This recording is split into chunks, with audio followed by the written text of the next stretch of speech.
जैविक अणुओ जे छे 8 मार्क्सनुं, 4 मार्क्सना एमसीक्यू एटले पार्ट ए में 4 मार्क्स अने पार्ट बी में 4 मार्क्स एटले के 2 मार्क्सना 2 प्रश्न हशे जे सेक्शन ए में एटले सेक्शन ए में आ चेप्टरमांथी 2 प्रश्न पूछाशे। अने आपणी आ जे क्विक रिविजन सीरीज छे ए सीरीजमां आपणे चेप्टरनुं फटाफट रिविजन करीशुं एटले थोड़ी स्पीड वधारे हशे। तो चालू करिए चेप्टर। आपणे एक ज लेक्चरमां आखुं चेप्टर छे चेप्टर रिवाइज करवानुं छे एटले स्पीड जे छे स्पीड थोड़ी वधारे राखीशुं आपणे। तो स्टार्ट करिए आपणे पहलो ज टॉपिक। तो कया कया प्रश्नों, तो बधा ज 2 मार्क्सना प्रश्नों आ चेप्टरमांथी आववाना छे। तो 2 मार्क्सना प्रश्न छे ए प्रमाणे ज आपणे चेप्टरने रिविजन करीशुं। तो पहला तो जैविक अणुओमां कया कया जैविक अणुओ आवशे। तो जैविक अणुओ एमसीक्यू माटे तो कया कया जैविक अणुओ जे छे, तो जैविक अणुओमां एक तो कार्बोहाइड्रेट जे आपणे भणवानुं छे, कार्बोहाइड्रेट, प्रोटीन, न्यूक्लिक एसिड अने लिपिड। आ बधा जे छे एने शुं कहीशुं आपणे जैविक अणु एटले के जीवंत प्रणाली में रहेला कार्बोहाइड्रेट घटको जेवा के carbohydrate, protein, nucleic acid, lipid वगैरह ने आपणे जैविक अणु कहीशुं। आपणे जे भणवानुं छे चेप्टरमां ए छे कार्बोहाइड्रेट अने प्रोटीन अने न्यूक्लिक एसिड। आ त्रण छे आपणे भणवाना छे। तो पहला स्टार्ट करिए कार्बोहाइड्रेट।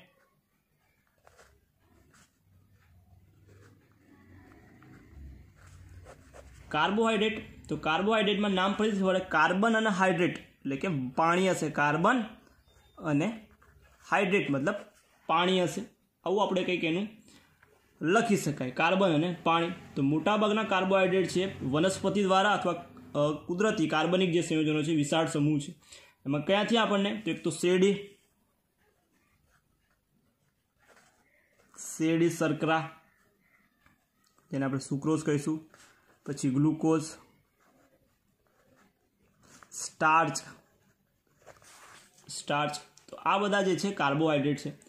કાર્બોહાઈડ્રેટનું સામાન્ય સૂત્ર એમસીક્યુ માટે જે પહેલા સામાન્ય સૂત્ર હતું મોટાભાગના કાર્બોહાઈડ્રેટ સંયોજનનું સૂત્ર હતું CxH2Y કાર્બન હાઇડ્રેટેડ। તો આ રીતે એને तो आ सूत्र साथे सुसंगत थता एवा सूत्र कया हता, तो एवा सूत्र आपणे याद राखशुं। तो ग्लूकोज आ सूत्र साथे सुसंगत थता होय एवा संयोजनने कार्बोहाइड्रेट गणवामां आवता। तो आने जोड़े सुसंगत थाय ग्लूकोजनुं सूत्र। ग्लूकोजनुं सूत्र आपणे खबर छे C6H12O6 अने आ सूत्र प्रमाणे लखવું होय तो एने आ सूत्र प्रमाणे लखाशे C6H2O6। तो सुसंगत थाय छे कार्बोहाइड्रेट। एवी ज रीते आ सूत्र साथे सुसंगत थतुं नथी, सुसंगत थाय छे पण छतां पण कार्बोहाइड्रेट नथी एवुं सूत्र तो के एसिटिक एसिड CH3COOH। हवे आने आ सूत्र प्रमाणे लखीए तो C2H2O2। तो आ सूत्र सुसंगत थाय छे पण कार्बोहाइड्रेट नथी, कार्बोहाइड्रेट नथी छतां पण सुसंगत थाय छे। હવે કાર્બોહાઈડ્રેટ છે છતાં પણ સુસંગત ના થતું હોય એવું સૂત્ર તો રેમનોઝ।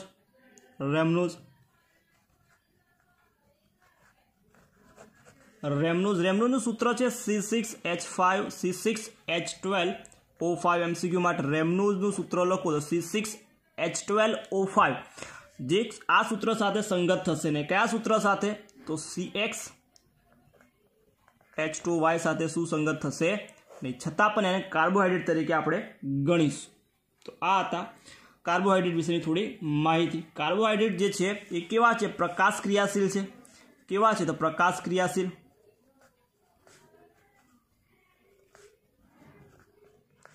प्रकाश क्रियाशील केवा तो कि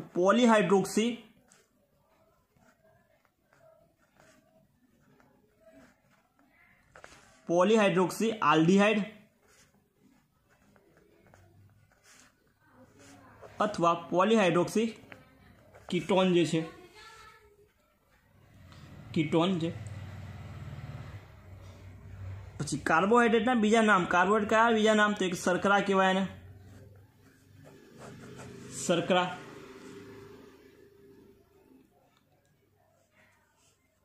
शर्करा छे। पछी दूधमांथी जे मळे शर्करा कई छे तो दूधमांथी जे मळे छे एने आपणे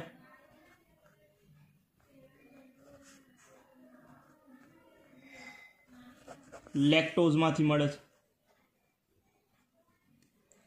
અને બીજું નામ છે કાર્બોહાઈડ્રેટનું સેકરાઇડ. શર્કરા સેકરાઇડ. તો આ હતું કાર્બોહાઈડ્રેટનું જે આગળનો પ્રસ્તાવનો અથવા તો જે ટોપિક છે એમાંથી MCQ આ પૂછાઈ શકે એવું. હવે એનું વર્ગીકરણ જોઈ લઈએ.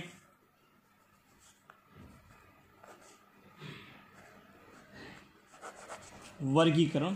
તો વર્ગીકરણ જે છે કાર્બોહાઈડ્રેટનું, તો વર્ગીકરણ કોના આધારે કરવામાં આવશે? તો વર્ગીકરણ છે એ જળ વિભાજનમાં મળતી નિપજના આધારે, જળ વિભાજનમાં આધારે એનું વર્ગીકરણ કરીશું. જો વર્ગીકરણ કરીશું જળ વિભાજનમાં મળતી નિપજના આધારે, તો પહેલું એનું વર્ગીકરણ થાય મોનોસેકેરાઇડમાં.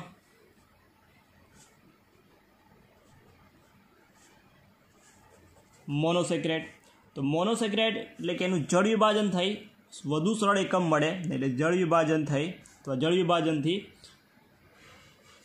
વધુ સરળ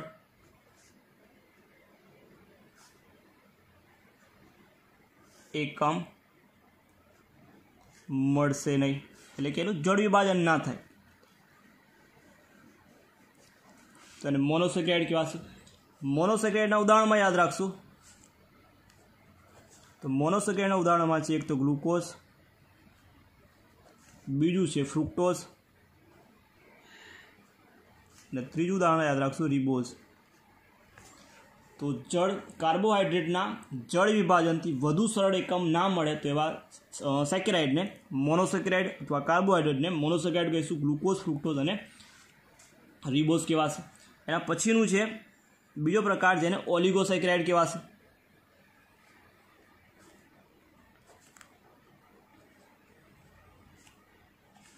ઓલિગોસેકેરાઇડ એટલે કે જળ વિભાજનથી જે કાર્બોહાઈડ્રેટના જળ વિભાજનથી 2 થી 10 મોનોસેકેરાઇડના એકમ મળે. 2 થી 10 મોનોસેકેરાઇડના એકમ મળે તો એને ઓલિગોસેકેરાઇડ કહેવાશે. ઓલિગોસેકેરાઇડ જો જળ વિભાજનથી 2 મોનોસેકેરાઇડ એકમ મળશે તો એને ડાયસેકેરાઇડ. 3 એકમ મળે તો એને ટ્રાયસેકેરાઇડ કહીશું આપણે, અને 4 મળશે એકમ તો એને ટેટ્રાસેકેરાઇડ કહેવાશે. હવે મોનોસેકેરાઇડમાંથી અથવા જળ વિભાજનથી જે એકમ મળે અથવા જે મોનોસેકેરાઇડ મળે છે એ સમાન પણ હોઈ શકે,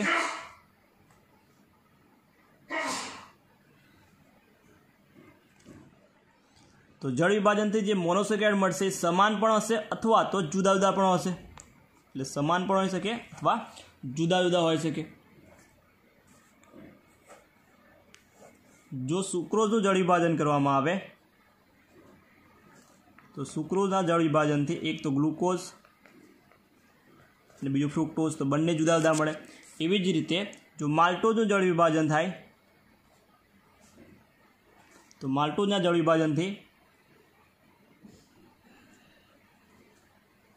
ગ્લુકોઝના બંને એકમ મળશે.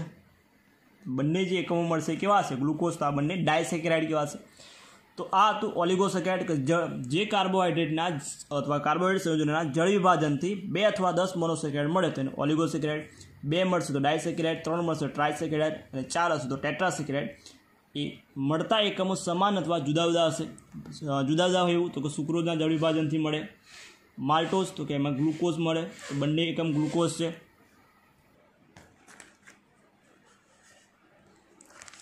ત્રીજો પ્રકાર છે જેને પોલિસેકેરાઇડ કહેવાશે.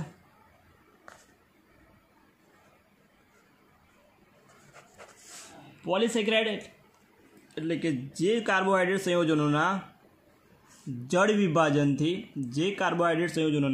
વિભાજનથી અત્યંત વધુ સંખ્યામાં એટલે કે વધુ સંખ્યામાં મોનોસેકેરાઇડ મળે.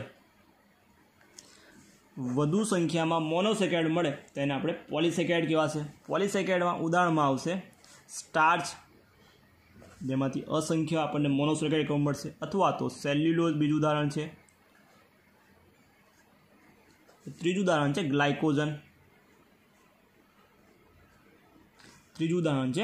ગ્લાયકોજન. બીજું તો પોલિસેકેરાઇડ છે સ્વાદે કેવા છે? તો સ્વાદે ગળ્યા નથી, એટલે સ્વાદે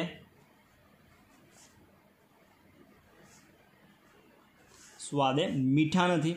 સ્વાદે મીઠા નથી માટે એને આપણે અશર્કરા કહેવાશે. જ્યારે પેલું કાર્બોહાઈડ્રેટ જે છે, જે શર્કરા જે છે સ્વાદે મીઠું હોય તેને શર્કરા કહેવાશે, તો અશર્કરા. પછી બીજું વર્ગીકરણ છે એનું જે રિડ્યુસિંગ શર્કરા અને નોન રિડ્યુસિંગ શર્કરામાં કહેવામાં આવશે. તો જે કાર્બોહાઈડ્રેટ સંયોજન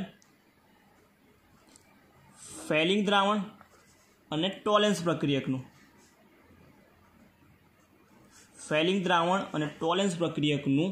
જો રિડક્શન કરી શકે, જો રિડક્શન કરશે ફેલિંગ દ્રાવણ અને ટોલેન્સ પ્રક્રિયકનું રિડક્શન કરશે તો એને રિડ્યુસિંગ શર્કરા કહીશું.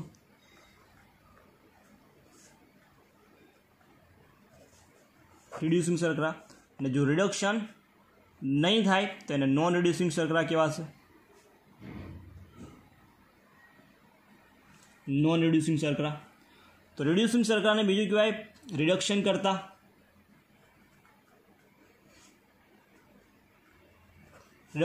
શર્કરા. અને આને નોનને કહેવાશે બિન રિડક્શન કરતા.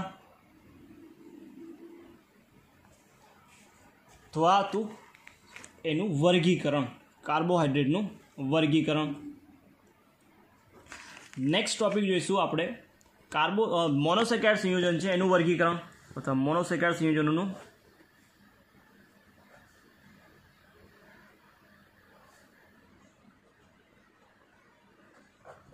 મોનોસેકેરાઇડ સંયોજન છે એમાં એનું વર્ગીકરણ અથવા ક્લાસિફિકેશન કરીએ તો એમાં એલા જે સમૂહ છે, ક્રિયાશીલ સમૂહ, તો એનું વર્ગીકરણ આપણે કરીશું. એક તો કાર્બનની સંખ્યા અને એમાં હાજર ક્રિયાશીલ સમૂહ જે છે, ક્રિયાશીલ સમૂહના આધારે. તો કાર્બનની સંખ્યા અને ક્રિયાશીલ સમૂહની આધારે એને વર્ગીકરણ કરીશું. જો ક્રિયાશીલ સમૂહ અંદર હાજર છે CHO એટલે કે આલ્ડીહાઇડ હશે તો એને આલ્ડોઝ કહેવાશે. જો આલ્ડીહાઇડ સમૂહ હાજર હશે તો એને આલ્ડોઝ કહેવાશે. જો એમાં કીટોન સમૂહ હાજર હશે તો એને કીટોઝ કહેવાશે. જેમાં કીટોન સમૂહ હશે તો કીટોઝ કહેવાશે. જો કાર્બનની સંખ્યા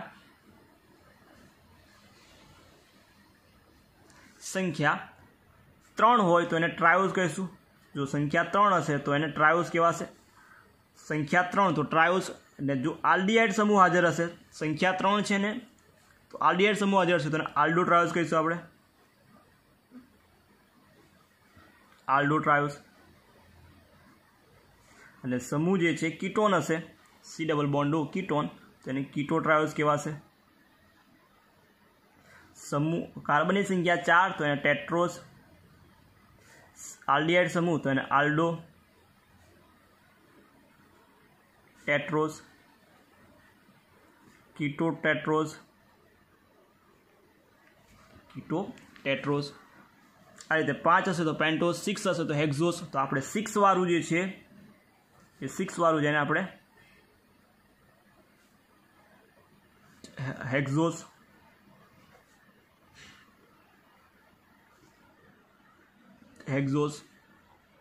હેક્ઝોઝમાં આલ્ડીહાઇડ સમૂહ હાજર હશે, 6 કાર્બન અને આલ્ડીહાઇડ સમૂહ, તેને આલ્ડો હેક્ઝોઝ. અને જો કીટોન સમૂહ હશે તો એને કીટો હેક્ઝોઝ. આલ્ડો હેક્ઝોઝ કોણ છે? તો ગ્લુકોઝ. એમાં 6 કાર્બન છે અને આલ્ડીહાઇડ સમૂહ છે. કીટો હેક્ઝોઝ તો જેમાં 6 કાર્બન છે અને કીટોન સમૂહ છે, જેવો ફ્રુક્ટોઝ જે છે ફ્રુક્ટોઝ. નેક્સ્ટ છે આપણે ગ્લુકોઝની બનાવટ.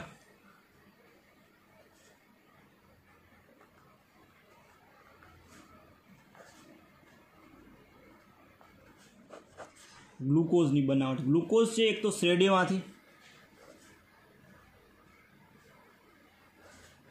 એટલે કે સુક્રોઝમાંથી, અને બીજી છે એનું સ્ટાર્ચમાંથી અથવા તો સેલ્યુલોઝમાંથી. તો પહેલું છે શેરડી અથવા સુક્રોઝમાંથી. તો શેરડી અથવા સુક્રોઝમાંથી એનું જોઈએ તો એ સુક્રોઝને મંદ એસિડ સાથે એટલે કે HCl અથવા તો મંદ H2SO4 સાથે ઉકાળવાનું છે. તો સરખા પ્રમાણમાં એક તો ગ્લુકોઝ અને બીજું શું મળશે એમાંથી? તો ફ્રુક્ટોઝ મળશે. સરખા પ્રમાણમાં ગ્લુકોઝ અને ફ્રુક્ટોઝ મળશે. એવી જ રીતે સ્ટાર્ચને જો 393 કેલ્વિન તાપમાને ને દબાણે મંદ H2SO4 સાથે એને પણ એસિડની હાજરીમાં એટલે કે મંદ H2SO4 સાથે ઉકાળવામાં આવે એટલે કે ગરમ કરવામાં આવે તો જળ વિભાજન થઈ એમાં પણ આપણને શું મળશે? એકમ નિપજમાં. તો નિપજમાં એમાં પણ મળશે ગ્લુકોઝ. તો બંનેમાં આપણને નિપજ ગ્લુકોઝ. તો બંનેમાં ઉકાળવાનું છે મતલબ ગરમ કરવાનું છે. તો સુક્રોઝનું ઇક્વેશન લખીએ. સુક્રોઝ વાળા સમીકરણ બનશે. સુક્રોઝનું સૂત્ર થાય C12H22O11 જેને સુક્રોઝ કહેવાશે. સુક્રોઝ એનું કરવાનું છે જળ વિભાજન. જળ વિભાજન એટલે કે H2O કોની હાજરીમાં? તો મંદ H2SO4 ની હાજરીમાં એટલે કે H+ અથવા HCl ની હાજરીમાં. તો ડેલ્ટા તો બનશે શું? તો સરખા પ્રમાણમાં ગ્લુકોઝ એટલે C6H12O6 જેને આપણે ગ્લુકોઝ કહીશું અને બીજી નિપજ મળશે C6H12O6 એનું પણ સૂત્ર સેમ હશે જે આપણે ફ્રુક્ટોઝ કહેવાશે. તો સુક્રોઝના જળ વિભાજનથી અથવા તો H2SO4 સાથે ઉકાળતા આપણને ગ્લુકોઝ અને ફ્રુક્ટોઝ સરખા પ્રમાણમાં મળશે. એવી રીતે બીજું સમીકરણ સ્ટાર્ચ માટે. તો સ્ટાર્ચનું સૂત્ર છે C6H10O5N. C6H10O5 જેને આપણે સ્ટાર્ચ અથવા તો સેલ્યુલોઝનું પણ સૂત્ર છે. ગરમ કરવાનું છે, જળ વિભાજન થશે H2O H+ ની હાજરીમાં 393 કેલ્વિન તાપમાન અને દબાણ છે 2 થી 3 બાર. 3 વાતાવરણ દબાણ જે છે એ પ્રક્રિયા કરશું તો N મોલિક્યુલ ગ્લુકોઝના મળશે એટલે C6H12O6 જેને આપણે એને ગ્લુકોઝ કહેવાશે. તો આ હતી ગ્લુકોઝની બનાવટ. 2 માર્ક્સ માટે આપણે જોવાનું છે. તો આગળ વર્ગીકરણ જોયું, પછી બીજો પ્રશ્ન જોયો ગ્લુકોઝની બનાવટ. તો શેરડી અથવા સુક્રોઝમાંથી અને સ્ટાર્ચ અથવા સેલ્યુલોઝમાંથી બંનેમાં પ્રક્રિયા સેમ જ છે. નેક્સ્ટ પ્રશ્ન છે આપણો મોસ્ટ ઇમ્પોર્ટન્ટ, ગ્લુકોઝનું બંધારણ પુરવાર કરવાનું.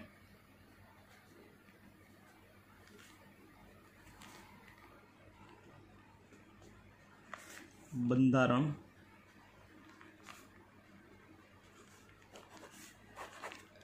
ગ્લુકોઝનું બંધારણ પુરવાર કરો. તો ગ્લુકોઝ એ પહેલાં તો ગ્લુકોઝ જે છે એ ગ્લુકોઝ MCQ માટે ગ્લુકોઝ એ સ્ટાર્ચ અને સેલ્યુલોઝનો મોનોમર છે. સેલ્યુલોઝ મોનોમર મતલબ ગ્લુકોઝના અસંખ્ય અણુ જે છે જોડાઈને સ્ટાર્ચ અથવા સેલ્યુલોઝ બને છે. સેલ્યુલોઝનું શું કહેવાશે એને? મોનોમર. ગ્લુકોઝ એ સ્ટાર્ચ અને સેલ્યુલોઝનો મોનોમર છે. બીજું તો ગ્લુકોઝમાં આલ્ડીહાઇડ અને 6 કાર્બન છે એટલે આગળ લખ્યું તો આપણે એને આલ્ડોહેક્ઝોસ કહેવાશે. તો એનું બીજું નામ થાય આલ્ડોહેક્ઝોસ છે. આલ્ડોહેક્ઝોસ. બીજું છે એને આલ્ડોહેક્ઝોસ સિવાય બીજું એને નામ છે ડેક્સ્ટ્રોઝ પણ કહેવાય એનું. ડેક્સ્ટ્રોઝ. 6 કાર્બન આલ્ડીહાઇડ આલ્ડોહેક્ઝોસ, બીજું નામ ડેક્સ્ટ્રોઝ. બંધારણ પુરવાર કરવાનું છે. એનું અણુસૂત્ર તો કે એનું અણુસૂત્ર જે છે અથવા આણ્વીય સૂત્ર એ છે C6H12O6. C6H12O6. તો એનો બંધારણમાં આપણે પુરવાર કરવાનું છે. પહેલાં તો 6 કાર્બનની ચેન એટલે 6 કાર્બનની શૃંખલા પુરવાર કરવાની છે. તો પહેલાં આપણે એમાં પુરવાર કરવાનું છે 6 કાર્બનની. તો પહેલાં એની પ્રક્રિયા કરવાની છે HI સાથે. એ શોર્ટમાં લખ્યું છે આપણે HI સાથે પ્રક્રિયા કરવાની છે. જો ગ્લુકોઝની પ્રક્રિયા HI સાથે થાય તો નિપજમાં મળે છે આપણે નોર્મલ હેક્ઝેન. નોર્મલ હેક્ઝેન મળે છે જે દર્શાવે છે કે ગ્લુકોઝમાં 6 કાર્બનની સરળ શૃંખલા આવેલી છે. જો ગ્લુકોઝની પ્રક્રિયા HI સાથે ગરમ કરવામાં એટલે HI સાથે એને ગરમ કરવામાં આવે તો N હેક્ઝેન મળે છે જે દર્શાવે છે કે એમાં 6 કાર્બનની સરળ શૃંખલા છે. તો ગ્લુકોઝનું બંધારણ યાદ રાખશું. ઉપર લખશું CHO, પછી લખશું CH OH CHOH લખવાનું 4 વખત અને નીચે લખવાનું CH2OH CHO CHOH કૌંસ કરી લખવાનું 4 અને CH2 6 કાર્બન થવા જોઈએ 4 ઉપર 1 5 અને નીચે 6 તો CH2OH ઉપર નીચે ઉપર CHO વચ્ચે CHOH 4 વખત લખવાનું. પ્રક્રિયા કરવાની છે HI સાથે ગરમ કરવાનું છે એટલે ડેલ્ટા મળે છે શું હેક્ઝેન એટલે કે CH3 CH2 4 કરી દઈએ CH3 તો આને કહેવાશે હેક્ઝેન જે દર્શાવે છે કે એમાં કાર્બનની જે 6 કાર્બન પરમાણુની સરળ શૃંખલાથી જોડાયેલા છે બધા 6 કાર્બન સરળ શૃંખલા દ્વારા જોડાયેલા છે આ રીતે યાદ રાખશું. બીજી પ્રક્રિયા કરવાની છે એની આપણે હાઇડ્રોક્સિલ અમાઇન સાથે એટલે કે NH2OH જેને આપણે હાઇડ્રોક્સિલ અમાઇન કહેવાશે.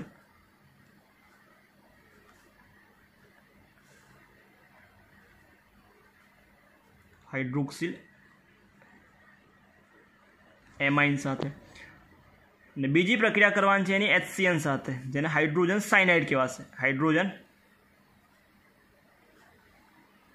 Hydrogen cyanide. તો ગ્લુકોઝની પ્રક્રિયા NH2OH જેને હાઇડ્રોક્સિલમાઇન અને HCN સાથે કરશું તો હાઇડ્રોક્સિલમાઇન સાથે પ્રક્રિયા કરશું તો એમાં નિપજમાં મળે છે ઓક્ઝાઇમ અને હાઇડ્રોજન સાથે પ્રક્રિયા થાય તો નિપજમાં મળે છે સાયનોહાઇડ્રિન.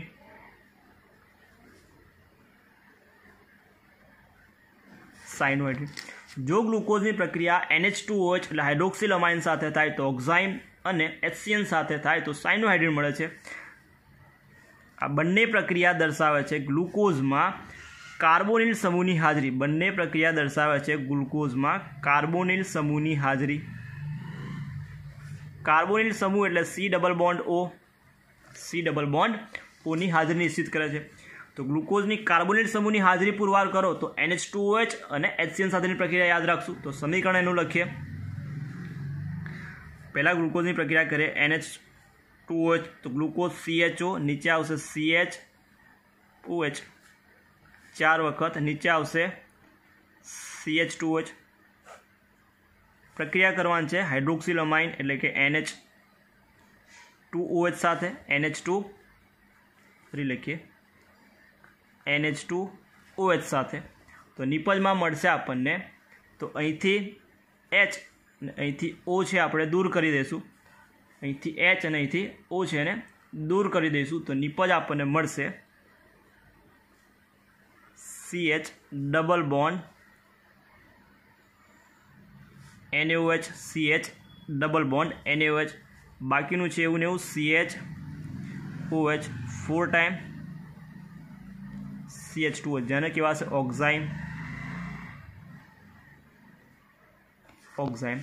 એવી જ રીતે પ્રક્રિયા HCN સાથે કરીએ તો CHO CHOH 4 ટાઈમ નીચે આવશે CH2OH.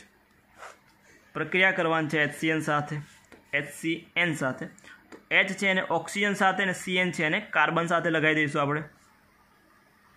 એટલે નિપજમાં યાદ રાખશું CH એક બાજુ OH ને બીજી બાજુ CN એટલે કે એની જોડે તો CHOH 4 વખત અને CH2OH તો આ નિપજની વાત છે સાયનોહાઇડ્રિન જે દર્શાવે છે કે જેમાં C ડબલ બોન્ડ O ની હાજરી C ડબલ બોન્ડ O એટલે કાર્બોનિલ સમૂહની હાજરી માટેની પ્રક્રિયા. તો આ બે પ્રક્રિયા આવશે. પછીની પ્રક્રિયા છે નંબર 3 તો ગ્લુકોઝની પ્રક્રિયા કરવાની છે આપણે બ્રોમિન જળ સાથે એટલે કે Br2 જળ સાથે. જો Br2 જળ છે કેવો છે તો Br2 જળ એ મંદ ઓક્સિડેશન કરતા છે. મંદ ઓક્સિડેશન કરતા સાથે પ્રક્રિયા કરવામાં આવે તો 6 કાર્બન વાળો કાર્બોક્સિલિક એસિડ મળે છે. કાર્બોક્સિલિક એસિડ જેનું નામ છે ગ્લુકોનિક એસિડ.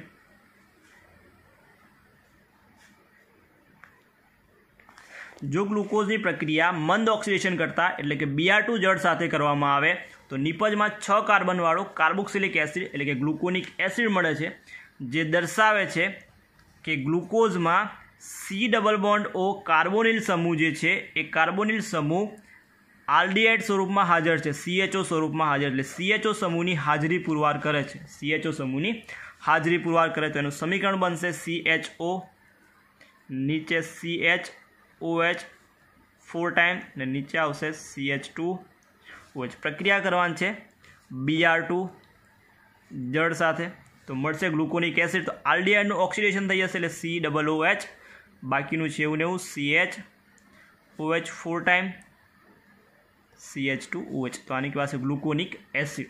તો આલ્ડીહાઇડ સમૂહની હાજરી તો બ્રોમિન જળ વડે એનું ઓક્સિડેશન થશે તો એ CHOની હાજરી સૂચવે છે. નેક્સ્ટ જે છે આપણે પ્રક્રિયા ગ્લુકોઝની કરવાની છે આપણે.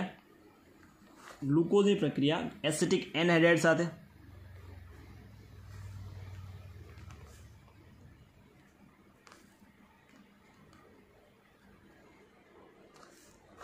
એસિટિક એનહાઇડ્રાઇડનું સૂત્ર આવું થાય CH3CO2 ટ્વાઇસ O હશે. તો એસિટિક એનહાઇડ્રાઇડ સાથે પ્રક્રિયા કરવામાં આવે તો નિપજમાં મળે છે ગ્લુકોઝ પેન્ટાએસિટેટ.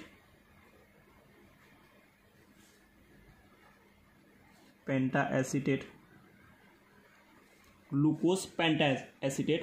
તો ગ્લુકોઝ પેન્ટાએસિટેટ મળે છે એનો મતલબ કે જે ગ્લુકોઝ છે ગ્લુકોઝમાં OH સમૂહની હાજરી પણ કેટલા તો કે 5 OH સમૂહની હાજરી સૂચવે છે.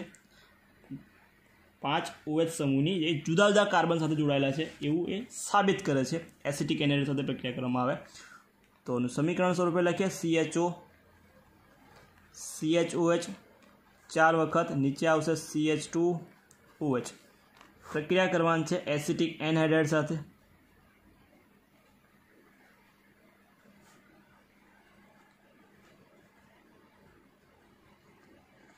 એનહાઇડ્રાઇડ સાથે તો નિપજમાં મળશે ગ્લુકોઝ પેન્ટાએસિટેટ એટલે CHO એવું ને એવું CHO C double bond O CH3 4 time same to same CH2O C double bond O CH3 જેને ગ્લુકોઝ પેન્ટાએસિટેટ કહેવાશે જેમાં ગ્લુકોઝની 5 OH સમૂહની હાજરી દર્શાવે છે.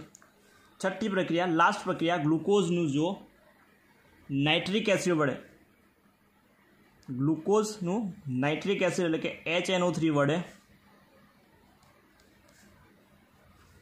ઓક્સિડેશન થાય તેમાં મળે છે ડાયકાર્બોક્સિલિક એસિડ. નિપજમાં ડાયકાર્બોક્સિલિક એસિડ સેકેરિક મળે છે.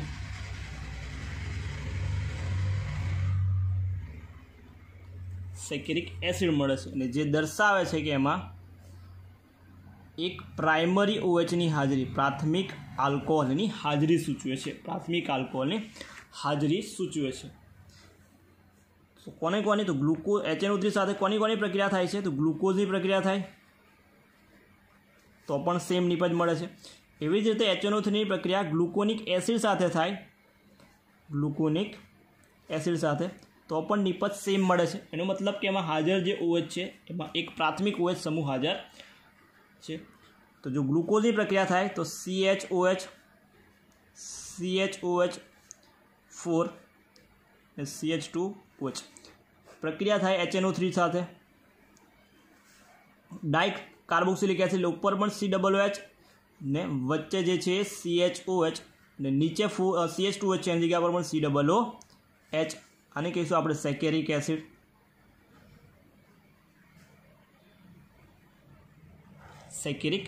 કહીશું. જો ગ્લુકોનિક એસિડની પ્રક્રિયા કરવામાં આવે HNO3 સાથે તો ગ્લુકોનિક એસિડનું બંધારણ છે COOH નીચે CHOH 4 ટાઈમ નીચે આવશે CH2OH.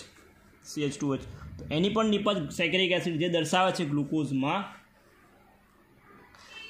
છે એમાં પ્રાથમિક OH એટલે કે પ્રાઇમરી આલ્કોહોલ સમૂહ હાજર છે. તો આ હતું આપણે ગ્લુકોઝનું બંધારણ પુરવાર કરવા માટેની પ્રક્રિયાઓ. ફરી એકવાર રિપીટ કરીએ કઈ પ્રક્રિયા યાદ રાખવાની. એક HI સાથેની જે દર્શાવશે 6 કાર્બનની હાજરી, બીજી પ્રક્રિયા યાદ રાખશું આપણે NH2OH અને HCN સાથેની પ્રક્રિયા જે દર્શાવે છે 6 કાર્બનની હાજરી, અને બીજું છે NH2OH અને HCNની પ્રક્રિયા દર્શાવે છે કે જેમાં કાર્બોનિલ સમૂહ C ડબલ બોન્ડ O સમૂહ હાજર છે. ત્રીજી પ્રક્રિયા Br2 જળ સાથેની પ્રક્રિયા, મંદ ઓક્સિડેશન કરતા સાથેની પ્રક્રિયા જે દર્શાવે છે કે એમાં C ડબલ બોન્ડ એ છે CHO સમૂહ તરીકે હાજર છે. પાંચમી પ્રક્રિયા કરીએ આપણે એસિટિક એનહાઇડ્રાઇડ સાથે. તો એસિટિક એનહાઇડ્રાઇડ સાથે પ્રક્રિયા કરી તો જે દર્શાવે છે કે એમાં 5 OH સમૂહની હાજરી, 5 OH સમૂહની હાજરી. અને પાંચમી પ્રક્રિયા યાદ રાખવાની છે, એની પ્રક્રિયા HNO3 સાથે કરવાની છે. તો HNO3 સાથે થતી પ્રક્રિયા દર્શાવે છે કે જેમાં એક પ્રાઇમરી OH સમૂહ એટલે પ્રાઇમરી આલ્કોહોલ સમૂહ હાજર છે. તો આ તો આપણા માટે 3 માર્ક્સ 2 માર્ક્સ માટે પૂછાઈ શકે. 6 કાર્બનની હાજરી દર્શાવતી પ્રક્રિયા તો આ, કાર્બોનિલ સમૂહની હાજરી દર્શાવતી પ્રક્રિયા આ, CHO સમૂહની હાજરી દર્શાવતી પ્રક્રિયા સમીકરણ તો Br2 સાથેનું પ્રક્રિયા લખવાની, 5 આલ્કોહોલ સમૂહની હાજરી તો એસિટિક એનહાઇડ્રાઇડ સાથેની, અને પ્રાથમિક આલ્કોહોલ તો કે HNO3 સાથેની પ્રક્રિયા છે આપણે લખીશું. તેનું બંધારણ છે, બંધારણ આપણને આ રીતે છે, પુરવાર કરો તો આ મળશે.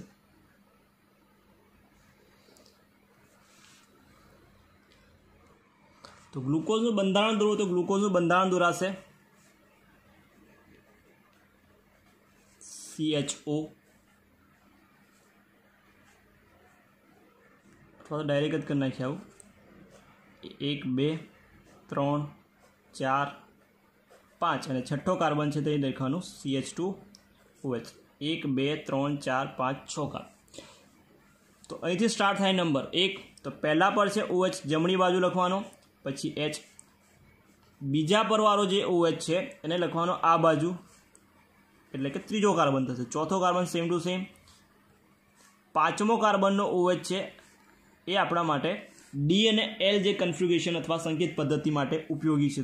આ જે OH છે એ, જો આ OH ને આપણે જમણી બાજુ લખીશું, જમણી બાજુ હોય તો એને D કહેવાશે, કેપિટલ D. જો આ OH ડાબી બાજુ લખેલો હશે તો L એટલે કે લેફ્ટ યાદ રાખશું, L યાદ રાખશું, લેફ્ટ. ગ્લુકોઝ છે એ ગ્લુકોઝ કેવો છે તો ગ્લુકોઝ એ આપણને પ્લસ જોવા મળશે. પ્લસનો મતલબ થાય કે પ્લસ સાઇન, જે પ્લસ અને માઇનસ લખીએ છીએ, પ્લસ અને માઇનસ શું દર્શાવે છે તે પ્રકાશીય ક્રિયાશીલ ગુણધર્મ છે અથવા ક્રિયાશીલ જે છે એ દર્શાવે છે. પ્રકાશનું ધ્રુવીભૂત પ્રકાશનું ભ્રમણ જે છે એ ભ્રમણ દર્શાવે છે. તો D ને L ગ્લુકોઝનું બંધારણ હતા. ગ્લુકોઝનું બંધારણમાં HD એટલે ગ્લુકોઝનું નામ લખાય D પ્લસ ગ્લુકોઝ લખાશું આપણે, D પ્લસ ગ્લુકોઝ યાદ રાખશું. પછી ગ્લુકોઝનું જે ચક્રીય બંધારણ છે અથવા ચક્રીય બંધારણ એ પણ પૂછાય તો ચક્રીય બંધારણ જોઈ લઈએ. તો ગ્લુકોઝનું ચક્રીય બંધારણ કેમ, તો ગ્લુકોઝમાં એક તો CHO સમૂહ હાજર છે, CHO સમૂહ, છતાં પણ એ કઈ કસોટી નહીં આપતો. CHO સમૂહ હાજર હોવા છતાં કઈ પ્રક્રિયા નથી આપતો, તો એક સ્કીપ પ્રક્રિયા સાથે સ્કીપ કસોટી નથી આપતું. અને બીજું NaHSO3 સાથેની યોગશીલ પ્રક્રિયા છે અથવા યોગશીલ નિપજ, એ હાઇડ્રોજન સલ્ફાઇડ બનતું નથી, યોગશીલ નિપજ બનતી નથી. આ બે. પછી બીજું છે તો ગ્લુકોઝ પેન્ટાએસિટેટ જે છે એ હાઇડ્રોક્સિલ એમાઇન પ્રક્રિયા કરતું નથી, એટલે મુક્ત CHOની ગ્લુકોઝ પેન્ટાએસિટેટ, ગ્લુકોઝનું પેન્ટાએસિટેટ સંયોજન જે છે એટલે ગ્લુકોઝ પેન્ટાએસિટેટ, સિમ્પલ એને પેન્ટાએસિટેટ કઈ પ્રક્રિયા નથી કરતું, તો પ્રક્રિયા એ હાઇડ્રોક્સિલ અમાઇન સાથે પ્રક્રિયા કરતું નથી, એટલે કે NH2OH સાથે પ્રક્રિયા કરતું નથી. એનો મતલબ દર્શાવે છે, આ બંને પ્રક્રિયા દર્શાવે છે કે ગ્લુકોઝ છે, ગ્લુકોઝમાં CHO સમૂહ છે એ CHO સમૂહ મુક્ત નથી. માટે કેવું બંધારણ ધરાવતું હશે ગ્લુકોઝ, તો બંધારણ છે ચક્રીય બંધારણ ધરાવતું હશે, ચક્રીય બંધારણ ધરાવતું હોવું જોઈએ. ગ્લુકોઝ એ 2 સ્વરૂપે અસ્તિત્વ ધરાવે છે. તો MCQ માટે ગ્લુકોઝ એ 2 સ્વરૂપે, એક આલ્ફા ગ્લુકોઝ અને બીજું છે એને આપણે बीटा ग्लूकोज कहीशुं, आल्फा ग्लूकोज अने बीजुं छे बीटा ग्लूकोज। तो आगळ जोईए हवे आल्फा ग्लूकोज से क्यारे मळे? तो आल्फा ग्लूकोज ए ग्लूकोजना सांद्र द्रावणने 303 केल्विन तापमाने गरम करी अने स्फटिकीकरण करवामां आवे। 303 केल्विन तापमाने स्फटिकीकरण करवामां आवे तो आल्फा ग्लूकोज मळशे। आल्फा ग्लूकोजनुं गलन बिंदु याद राखशो 419 केल्विन, 419 केल्विन। एवी ज रीते 317 केल्विन तापमाने स्फटिकीकरण करवामां आवे। 317 केल्विन तापमाने स्फटिकीकरण करवामां आवे तो बीटा ग्लूकोज मळशे। एनुं तापमान हशे 423। 303 आल्फा ग्लूकोज, 317 बीटा ग्लूकोज, 419 आल्फानुं गलन बिंदु अने 423 बीटानुं गलन बिंदु। आ गलन बिंदुनी वेल्यू लखी छे आपणे। चक्रीय बंधारण छे, चक्रीय बंधारण जोवा मळशे। चक्रीय बंधारण केवुं हशे? तो चक्रीय बंधारण हशे हेमी एसिटल हशे। हेमी एसिटल बंधारण बनावे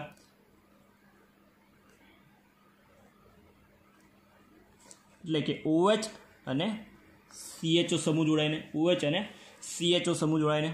तो ग्लूकोज છે ગ્લુકોઝ ચક્રીય બંધારણમાં 6 કાર્બન વાળું 6 સભ્ય વાળું બનશે। તો C5 વાળો કાર્બન છે, C5 વાળો કાર્બન અને OH છે એ જોડાઈ જશે અને બનશે બંધારણ। તો બંધારણ બને છે એનું કંઈક આ પ્રમાણે। તો ગ્લુકોઝ છે આપણી જોડે, ચક્રીય બંધારણ ડાયરેક્ટ યાદ રાખી લઈએ। બંધારણ કંઈક આવું છે ગ્લુકોઝનું આપણી જોડે। C આલ્ડીહાઇડ છે અને C ડબલ બોન્ડ O, પછી હતું આપણી જોડે અહીંથી 5 કાર્બન થવા છે, 1 1 2 3 4 5 અને આ છઠ્ઠો કાર્બન છે ને આપણે CH2OH। પહેલા પર હતો ડાબી બાજુ, આ બાજુવાળાને આપણે લખવાનો હતો ડાબી બાજુ, પહેલો હતો જમણી બાજુ, ફરી પાછો OH આ બાજુ આવશે, H આ બાજુ। પાંચમો કાર્બન છે એ OH આ બાજુ અને H આ બાજુ। તો થશે શું પ્રક્રિયામાં? તો થશે H છે, H આપણે લઈ જવાનો અને આપી દઈશું H આ બાજુ, અને O છે એ કઈ જતો રહેશે? તો O જોડી દઈશું આપણે કાર્બન સાથે, યાદ રાખશું O છે ને કાર્બન સાથે જોડી દઈશું તો આપણને કંઈક આવું મળશે નિપજમાં,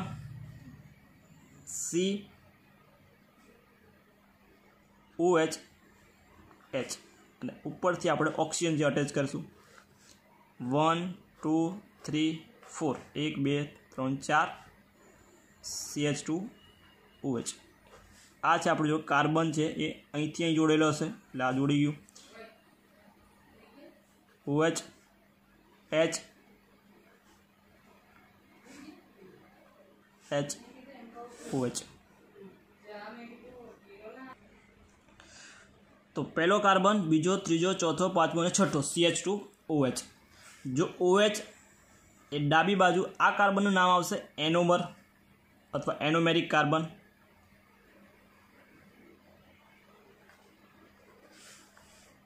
આ કાર્બનને આપણે એનોમેરિક કાર્બન કહીશું, એનોમેરિક કાર્બન।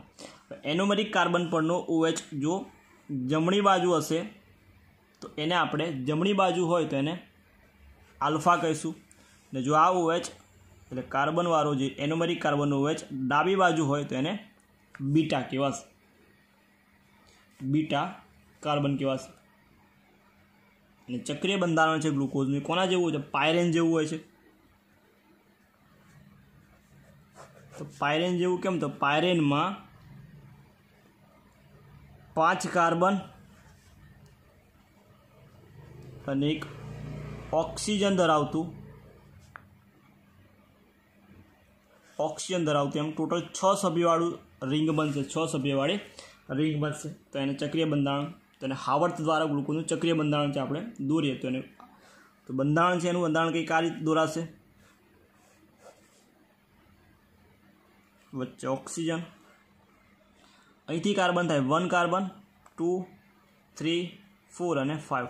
તો 5 પર લખી નાખવાનું પહેલાં તો CH2OH અને નીચે H, ચોથો કાર્બન, ત્રીજો અને બીજો। તો ચોથા પર ઉપર OH છે પાંચમા પર, તો ચોથા પર OH લખવાનો નીચે, ત્રીજા પર વાળો OH આવશે ઉપર અને બીજા વાળો OH છે લખાશે નીચે। તો ઉપર નીચે, અહીં ત્રીજા પર ઉપર અને બીજા પર નીચે। અહીંનું છે એ બદલાશે. આનું એનોમેરિક કાર્બન કહેવાશે. તો OH ને લખીએ આપણે ઉપર, H લખીએ નીચે. જો OH ઉપર હોય તો એને કહેવાશે બીટા. એવું ને એવું બંધારણ દોરીએ. ઓક્સિજન,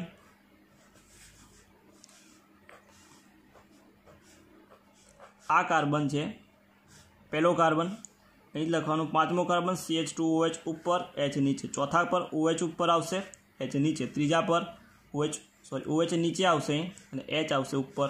OH ઉપર છે, નીચે છે તો OH ઉપર, H અને OH. અહીંનો OH લખીએ આપણે નીચે લખીએ અને H ઉપર લખ્યું તો આને કહેવાશે આલ્ફા.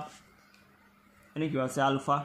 તો નામ લખવું હોય તો આલ્ફા, બીટા, ડી પ્લસ અને ગ્લુકોપાયરીનોસ સ્ટ્રક્ચર છે એને કહેવાશે ગ્લુકોપાયરીનોસ. એવું આનું નામ થશે બીટા ડી પ્લસ ગ્લુકોપાયરીનોસ. તો આપણે આલ્ફા બીટામાં શું યાદ રાખશું? તો આલ્ફા બીટામાં પહેલા કાર્બન પર જોડાયેલો OH C1 એને એનોમેરિક કાર્બન કહેવાશે.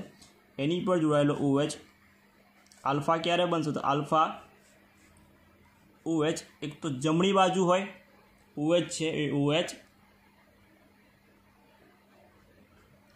જમણી બાજુ હોય અથવા તો કઈ હોવો જોઈએ? નીચે. અને બીટા ક્યારે કહેવાશે? તો OH જો ઊભું સ્ટ્રક્ચર હોય આ રીતે આપણે દોરેલું ડાબી બાજુ હોય અને ઉપરની સાઈડ હોય તો એને બીટા છે, બીટા લખાશે. તો આ તો ગ્લુકોઝનું ચક્રીય બંધારણનું. તો નેક્સ્ટ જોઈ લઈએ ફ્રુક્ટોઝ. સૂત્ર સેમ જ C6H12O6.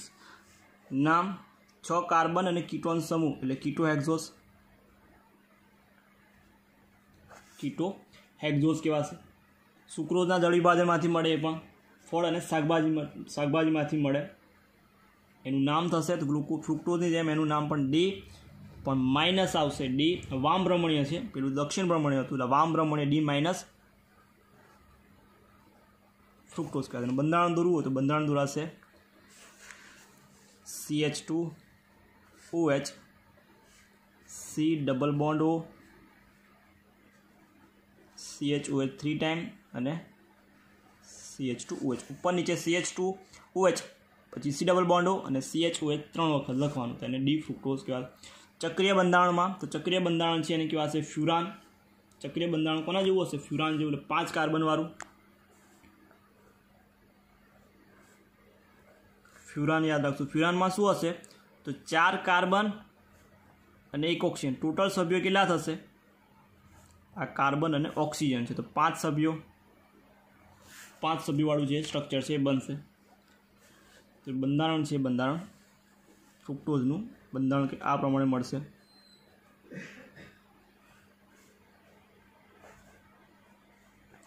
અહીંથી સ્ટાર્ટ કરશું આપણે. તો ઉપર છે પહેલો કાર્બન તો પહેલો છે CH2OH. નીચે આવશે OH, પછી 1 2 અને 3 CH2OH.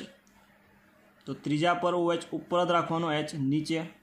ચોથા પર ઊંધું થઈ જશે OH નીચે, H ઉપર. પાંચમા પર તો CH2OH ઉપર જ રાખવાનો, H નીચે. એટલે છઠ્ઠો કાર્બન થશે આ. તો આને કહેવાશે OH છે નીચે છે તો આલ્ફા ડી માઇનસ અને ફ્યુરાનોસ કહેવાશે ફ્યુરાનોસ. એવી જ રીતે આપણે એનો એનોમેરિક કાર્બન કહેવાશે. જો OH ઉપર થાય તો CH2OH નીચે આવશે. Same to same OH H OH ઉપર આવશે CH2OH, નીચે આવશે H. આ OH ઉપર હોય તો એને બીટા કહેવાશે. ઉપર લખ્યું તો આપણે બીટા માટે OH ઉપર હશે એનોમેરિક કાર્બનનો, નીચે હોય તો આલ્ફા કહેવાશે. તો આ તો ફ્રુક્ટોઝ.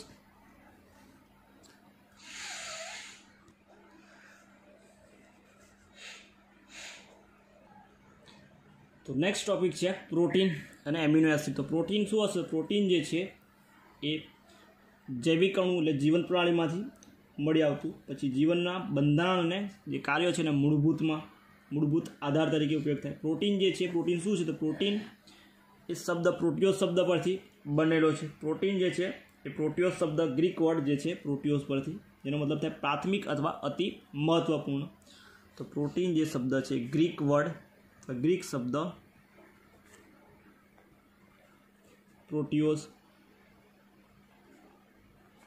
પ્રોટીઓસ પરથી મળે છે, જેનો મતલબ થાય પ્રાથમિક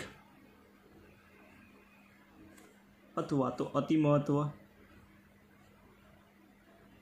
પ્રાથમિક અથવા અતિ મહત્વ કહેવાશે। પ્રોટીન જે છે, પ્રોટીન શું છે? પ્રોટીન એ એમિનો એસિડના પોલિમર છે।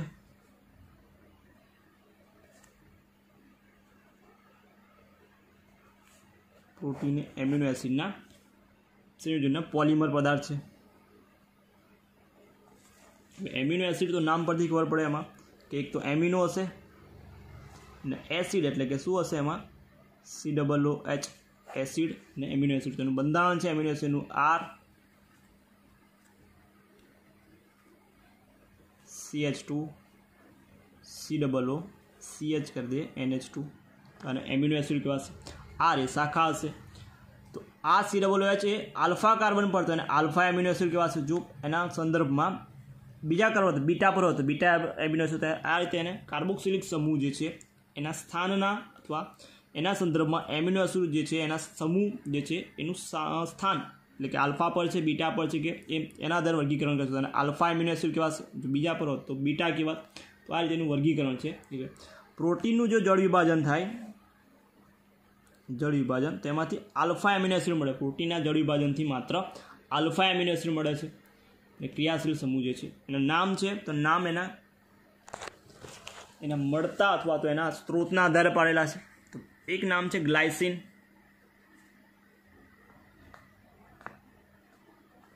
તો ગ્લાયસિનનો મતલબ થાય છે, તો ગ્લાયસિન એ સ્વાદે મીઠા હોય છે એટલા માટે એને ગ્લાયસિન નામ આવ્યું છે। બીજું છે ટ્રાયોસિન, ટાયરોસિન શું છે? તો ટાયરોસિન એ ટાયરોસ પરથી જે ચીઝમાંથી મેળવ્યો માટે એને ટાયરોસિન છે। ટાયરોસ એટલે કે ચીઝમાંથી મળે। તો આ રીતેના નામ છે, નામ લખેલા છે। હવે આર જે છે, આરના આધારે આપણે જો આરની જગ્યા પર H મૂકી દઈએ તો આપણને સૂત્ર મળશે કંઈક NH2 CH2 COOH, તેનું નામ છે ગ્લાયસિન। જો આરની જગ્યા પર આપણે CH3 મૂકી દઈએ તો બંધારણ કંઈક બનશે CH3 CH NH2 COOH, જેને એલેનાઇન કહેવાશે।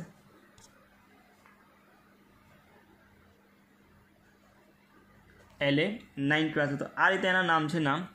તો 3 અક્ષરમાં ગ્લાયસિનમાં ત્રિઅક્ષરી સંજ્ઞા વપરાય તો ગ્લાયસિન માટે GLA, Y અથવા એક અક્ષરી સંજ્ઞા માટે G વપરાય। એલેનાઇનમાં 3 અક્ષર એટલે ત્રિઅક્ષરી સંજ્ઞા વાપર્યો તો ALA આવશે અને એક અક્ષરી સંજ્ઞા વાપરે તો A લખાશે। તો આ રીતે એનું નામ છે, નામ લખાશે। હવે એમિનો એસિડનું વર્ગીકરણ યાદ રાખશું। એમિનો એસિડનું વર્ગીકરણ, તો વર્ગીકરણ છે એક તો એસિડિક એમિનો એસિડ, બીજું એમિનો એસિડ જેને બેઝિક એમિનો એસિડ કહીશું,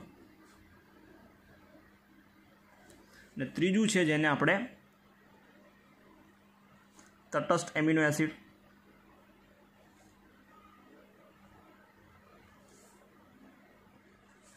એમિનો એસિડનો મતલબ થાય, એસિડિક એમિનો એસિડનો મતલબ થાય કે એમાં COOH જે છે, COOHની સંખ્યા એ વધારે છે કોના કરતાં? NH2 કરતાં। જે એમિનો એસિડમાં COOHની સંખ્યા NH2 કરતાં વધારે હોય તો એસિડિક એમિનો એસિડ। બેઝિકમાં COOHની સંખ્યા જે છે એ ઓછી હશે એટલે કે NH2ની સંખ્યા વધારે હશે તો એને એસિડિક કહેવાશે। જો બંનેની સંખ્યા સમાન હોય એટલે કાર્બોક્સિલિક એસિડની સંખ્યા અને NH2 સમૂહની સંખ્યા બંનેની સંખ્યા સમાન હશે તેવા એસિડને આપણે તટસ્થ એમિનો એસિડ કહેવાશે। જો સંખ્યા કાર્બોક્સિલિક એસિડની વધારે તો એસિડિક, NH2ની વધારે તો બેઝિક, COOH અને NH2 બંનેની સમાન તો એને તટસ્થ કહેવાશે। બીજું વર્ગીકરણ છે આવશ્યક અને બિનઆવશ્યક એમિનો એસિડ। તો આવશ્યક એમિનો એસિડ કે જેનું શરીરમાં સંશ્લેષણ થતું હોય, आवश्यकનો મતલબ થશે કે જેનું સંશ્લેષણ શરીરમાં સંશ્લેષણ ના થતું હોય, કે જેનું શરીરમાં સંશ્લેષણ ના થતું હોય તો એવા એમિનો એસિડને આપણે આવશ્યક એમિનો એસિડ. તો આવા એમિનો એસિડ યુઝ કરે તો ખોરાક મારફતે, તો ખોરાક દ્વારા આપણે એને મેળવી શકીએ. ખોરાક એટલે કે આહાર મારફતે મેળવીએ છીએ. તો આવા એમિનો એસિડને આપણે આવશ્યક એમિનો એસિડ કહીશું. આવશ્યક એમિનો એસિડનું ઉદાહરણમાં યાદ રાખવું તો વેલિન, બીજું છે લ્યુસિન ને આર્જિનિન અથવા લાઇસિન યાદ રાખી લઈશું આપણે.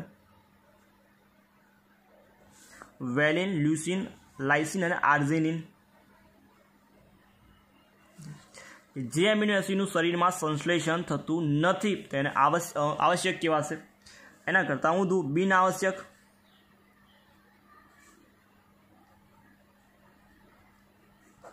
બિન આવશ્યક એમિનો એસિડ કે જે એમિનો એસિડનું શરીરમાં સંશ્લેષણ થાય છે,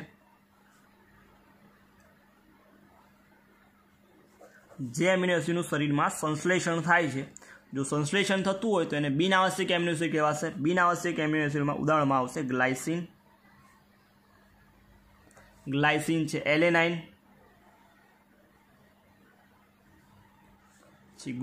ગ્લુટામિક એસિડ,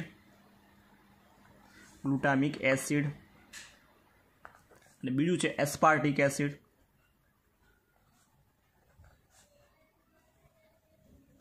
એસ્પાર્ટિક એસિડ તો એક ઉદાહરણ ગ્લાયસિન, એલેનાઇન, ગ્લુટામિક એસિડ અને એસ્પાર્ટિક એસિડ જે છે એના ઉદાહરણ છે. બિન આવશ્યક એમિનો એસિડ કે જેનું સંશ્લેષણ થતું નથી, સંશ્લેષણ થાય છે તો એને બિન આવશ્યક, અને સંશ્લેષણ થતું નથી તો એને આવશ્યક એમિનો એસિડ છે, આવશ્યક એમિનો એસિડ કહેવાશે. નેક્સ્ટ ટોપિક જોઈએ હવે એમિનો એસિડના ગુણધર્મો. તો ગુણધર્મોમાં લખાશે એના,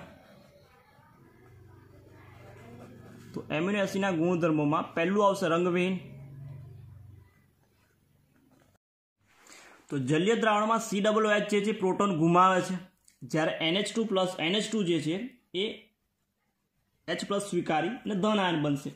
તો ઝ્વિટર આયન તટસ્થ હોવા છતાં શું બનશે? તો એમાં દ્વિધ્રુવીય આયન બનશે. શું બનશે? દ્વિધ્રુવ આયન. ને આ દ્વિધ્રુવ આયન બને શું કહેવાશે? એને ઝ્વિટર આયન કહીશું આપણે. તો યાદ રાખીશું એક જ અણુ પર આના લીધે શું બનશે? પ્રોટોન ગુમાવશે એટલે COO માઇનસ, અને આ પ્રોટોન સ્વીકારે છે, ગુમાવે છે એટલે માઇનસ થયું, સ્વીકારે છે એટલે આ બનશે NH3+. તો ધન આયન ઋણ આયન ધન આયન બનશે, માટે એને કેવું કહેવાય? ઝ્વિટર આયન કહેવાશે. ઝ્વિટર આયન બનશે. ઝ્વિટર આયન એસિડિક બેઝિક બંને પ્રક્રિયા કરે, માટે કેવો સ્વભાવ હશે? ઉભય ગુણધર્મ યાદ રાખશું. ઉભય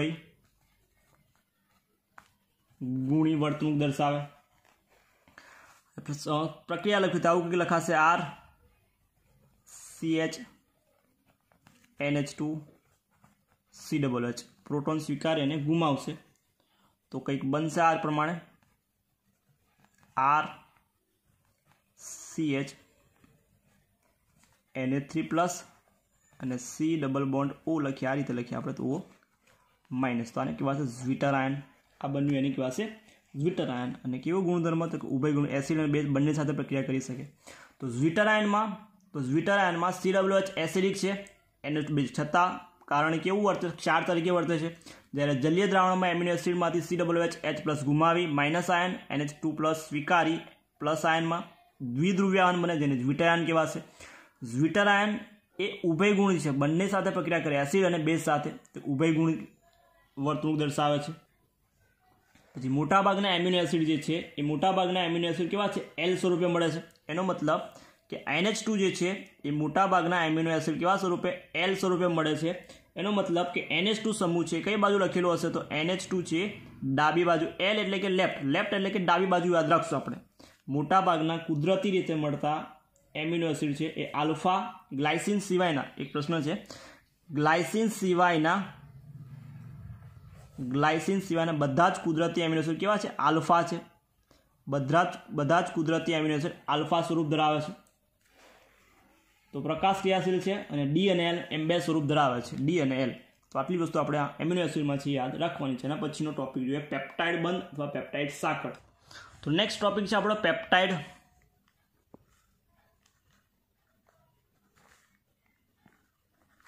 બંધ અથવા પેપ્ટાઇડ સાંકળ અથવા પ્રોટીન સંયોજનનું બંધારણ. એવું પૂછાય, પ્રોટીન સંયોજનનું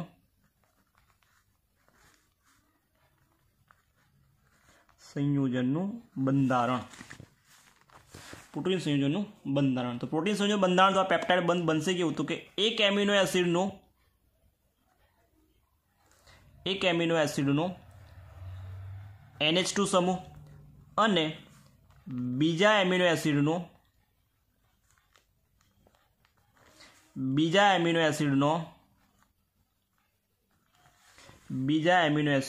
COOH સમૂહ, જેમાંથી H અને OH એટલે કે H2O એટલે કે પાણીનો અણુ દૂર થઈ, પાણીનો અણુ છે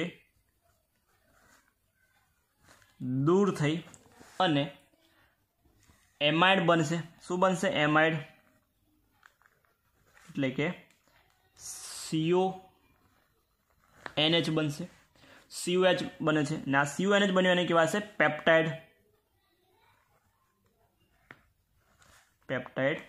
બંધ. ફરી એકવાર, એક એમિનો એસિડનો NH2 સમૂહ અને બીજા એમિનો એસિડનો COOH, તો બંનેમાંથી પાણીનો અણુ દૂર થઈ, આમાંથી OH આમાંથી H એટલે કે H2O દૂર થઈ અને એમાઇડ બને છે એટલે કે CONH બને છે, જેને પેપ્ટાઇડ બંધ કહેવાશે અથવા પેપ્ટાઇડ સાંકળ કહેવાશે. પેપ્ટાઇડ સાંકળ. જો બે એમિનો એસિડ ભેગા થાય, બે એમિનો એસિડ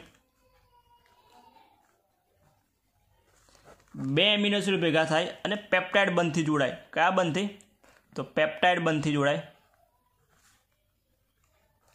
પેપ્ટાઇડ બંધથી જોડાશે તો એને ડાયપેપ્ટાઇડ કહેવાશે. બે જોડાશે તો એને ડાયપેપ્ટાઇડ.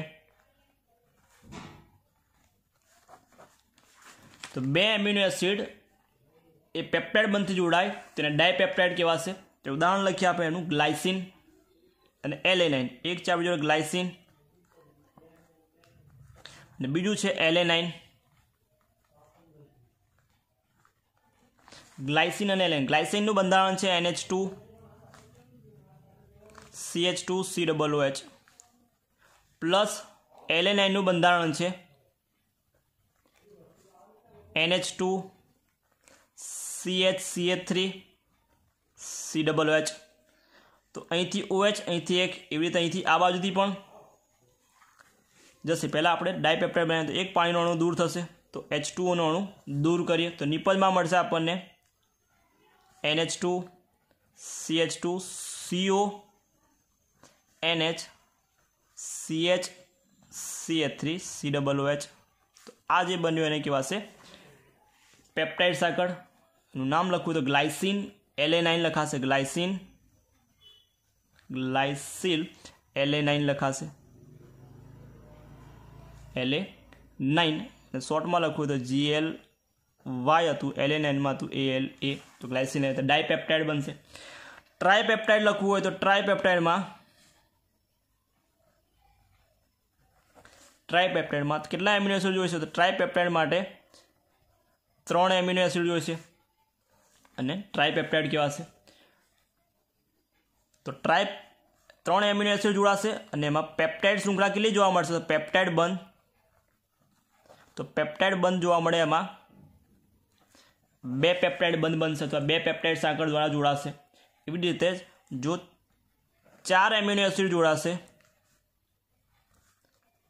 તો એને ટેટ્રાપેપ્ટાઇડ કહેવાશે. ટેટ્રાપેપ્ટાઇડ. જો 5 જોડાય એમિનો એસિડ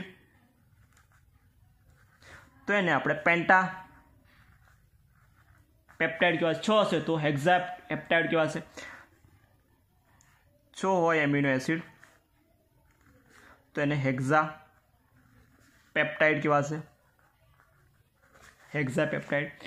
જો એમિનો એસિડ 10 કરતાં વધુ હોય, 10 કરતાં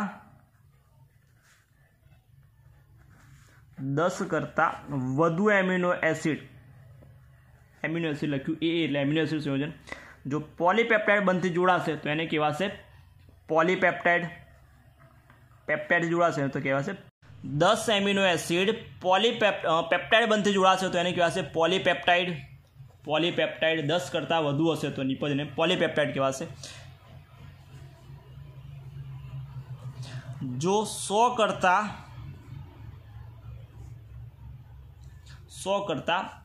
વધુ એટલે કે પોલીપેપ્ટાઇડમાં શું હશે? 100 કરતાં વધુ એમિનો એસિડ હોય અને જેનું આણ્વીય દળ 10,000 યુ કરતાં પણ વધુ હોય તો આ જે છે એને કહેવાશે પ્રોટીન. 100 કરતાં વધારે એમિનો એસિડ અને આણ્વીય દળ 10,000 યુ કરતાં વધારે હોય તો એવા પોલીપેપ્ટાઇડને આપણે પ્રોટીન કહેવાશે. અને પ્રોટીનમાં ઓછા એમિનો એસિડ વાળું અપવાદ રૂપ છે તો અપવાદ રૂપમાં ઇન્સ્યુલિન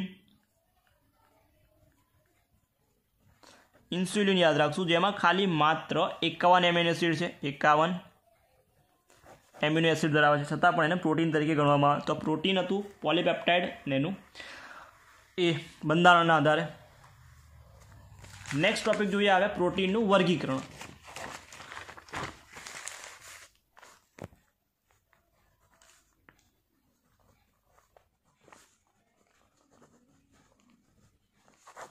તો પ્રોટીનનું વર્ગીકરણ છે એના આણ્વીય આકારના આધારે.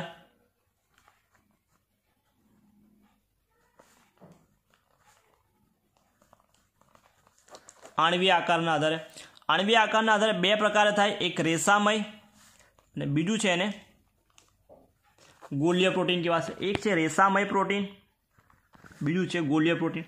રેસામયમાં શૃંખલાઓ છે સમાંતર હશે અને એકબીજા સાથે શૃંખલા છે સમાંતર જોવા મળે, સમાંતર અને એકબીજા સાથે હાઇડ્રોજન બંધ અને ડાયસલ્ફાઇડ દ્વારા જોડાયેલી હશે. હાઇડ્રોજન બંધ અને ડાયસલ્ફાઇડ બંધ દ્વારા જોડાયેલી હશે. અને પાણીમાં યાદ રાખશું રેસામય છે પાણીમાં અદ્રાવ્ય. ગોલીય પ્રોટીન છે ગોળાકાર સ્વરૂપે, ગોળાકાર એટલે ગોલીય આકાર બનાવશે, ગોલીય આકાર. અને પાણીમાં જે છે કેવું હશે તો આ અદ્રાવ્ય હતું, જ્યારે ગોલીય પ્રોટીન છે પાણીમાં દ્રાવ્ય હશે, બંનેના ઉદાહરણ લખીએ તો રેસામય પ્રોટીન આપણને કેરેટીન એટલે શું તો કેરેટીન વાળ ઊન અને રેશમમાં જોવા મળશે, વાળ ઊન રેશમ. અને માયોસિન એ સ્નાયુમાં હશે, જ્યારે ગોલીય પ્રોટીનના ઉદાહરણમાં ઇન્સ્યુલિન અને બીજું ઉદાહરણ છે એનું આલ્બ્યુમિન.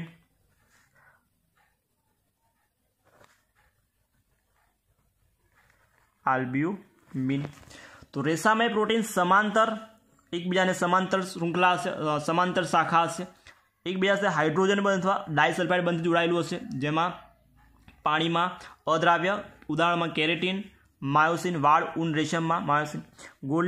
ગોળાકાર આકાર બનાવશે પાણીમાં દ્રાવ્ય ઇન્સ્યુલિન અને આલ્બ્યુમિન. તો આટલી વસ્તુ આમાં યાદ રાખવાની છે પ્રોટીનનું વર્ગીકરણ રેસામય અને ગોલ્યમાં. લાસ્ટ ટોપિક આપણો બાકી ન્યુક્લિક એસિડ.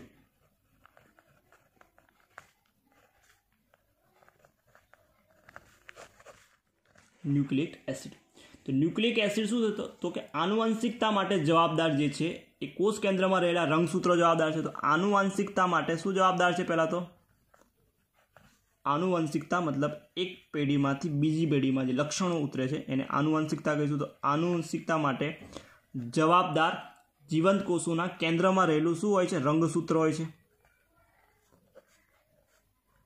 રંગસૂત્રો. અને આ રંગસૂત્રો શાના બનેલા? તો રંગસૂત્રો બનેલા છે એક તો પ્રોટીન જે આપણે આગળ જોયું, અને બીજું છે ન્યુક્લિક એસિડના. હવે ન્યુક્લિક એસિડ જે છે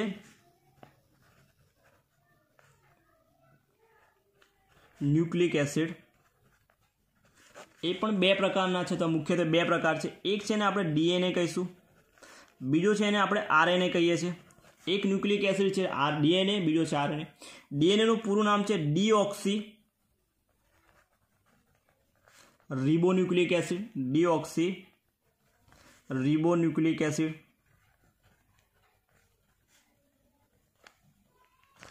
અને આરએનએ કહીશું આપણે રિબોન્યુક્લિક એસિડ.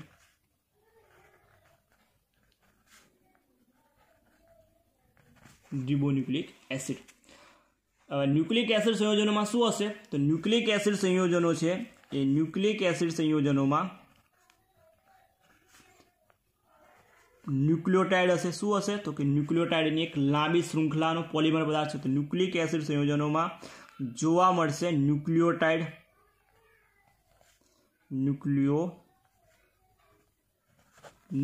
સંયોજનોની લાંબી શૃંખલા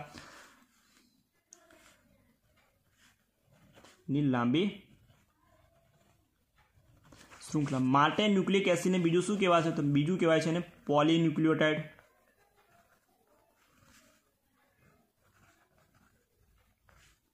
પોલીન્યુક્લિયોટાઇડ કહીશું આપણે, પોલીન્યુક્લિયોટાઇડ. ડીએનએ અને આરએનએ છે એને આપણે શું કીધું? પ્રોટીનના સંશ્લેષણમાં મદદરૂપ થાય. બીજું પ્રોટીનનું સંશ્લેષણ કરે આરએનએ, જ્યારે ડીએનએ આ સંશ્લેષણનો સંદેશ માટેનો સંદેશો પહોંચાડે. આરએનએ અને ડીએનએના કામ જે લખવા હોય તો બંને પ્રોટીનના સંશ્લેષણમાં મદદરૂપ છે. પ્રોટીનનું સંશ્લેષણ કોણ કરશે? તો આરએનએ જે છે એ પ્રોટીનનું સંશ્લેષણ કરશે.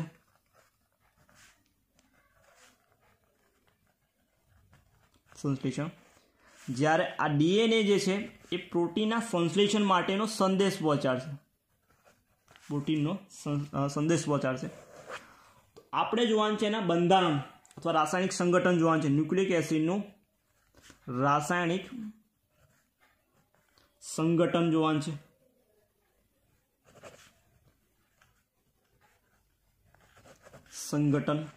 તો રાસાયણિક સંગઠનમાં અથવા એનું જળ વિભાજન કરશું. ન્યુક્લિક એસિડનું જળ વિભાજન કરવામાં આવે સંપૂર્ણ, તો 3 પ્રકારના આપણને મળશે. તો એમાંથી એક મળ્યું પેન્ટોઝ શર્કરા.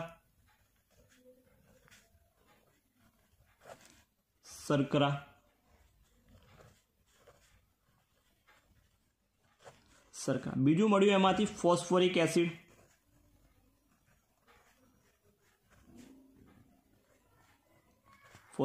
ને ત્રીજું મળ્યું એમાંથી વિષમ ચક્રીય બેઝ, વિષમ ચક્રીય સંયોજન અથવા તો બેઝ જેને કહીશું આપણે. તો 3 વસ્તુ મળી જળ વિભાજનથી, ડીએનએ અને આરએનએના જળ વિભાજનથી. ડીએનએ અને આરએનએના જળ વિભાજન, પેન્ટોઝ શર્કરા, 5 કાર્બન વાળી શર્કરા, ફોસ્ફોરિક એસિડ અને વિષમ ચક્રીય સંયોજન. તો પહેલું જોઈએ આપણે pentose શર્કરા.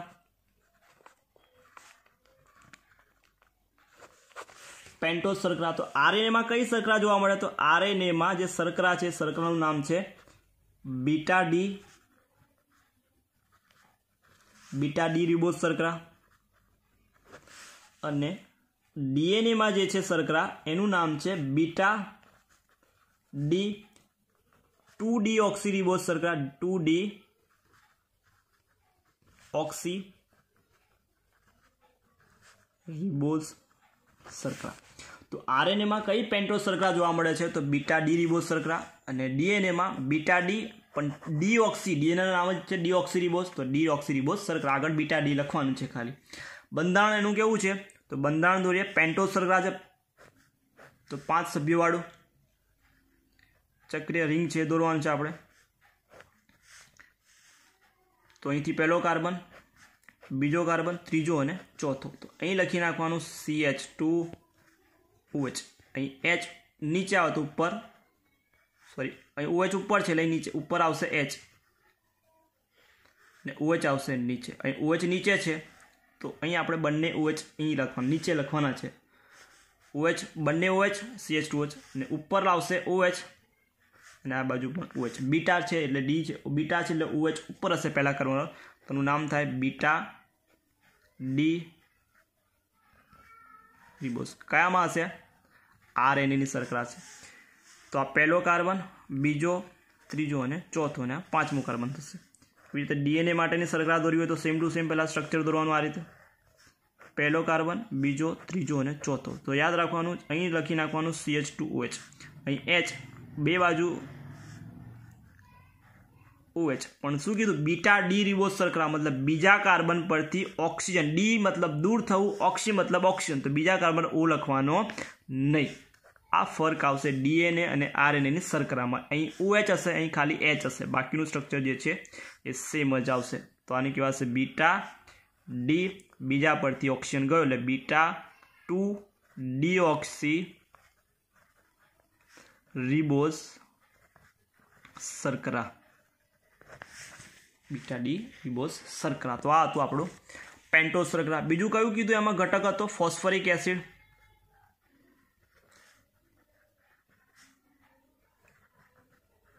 Phosphoric acid, phosphoric acid એટલે કે ફોસ્ફેટ.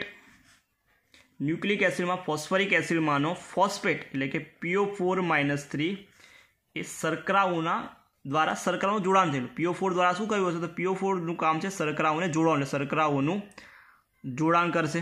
તો શર્કરાઓનું જોડાણ થયેલું હોય છે. તો શર્કરાઓનું PO4નું સ્ટ્રક્ચર આવું થાય. P ડબલ બોન્ડ O 1, 2 અને 3. ઓક્સિજન પણ -3 છે, તો -3 ચાર્જ આ રીતે.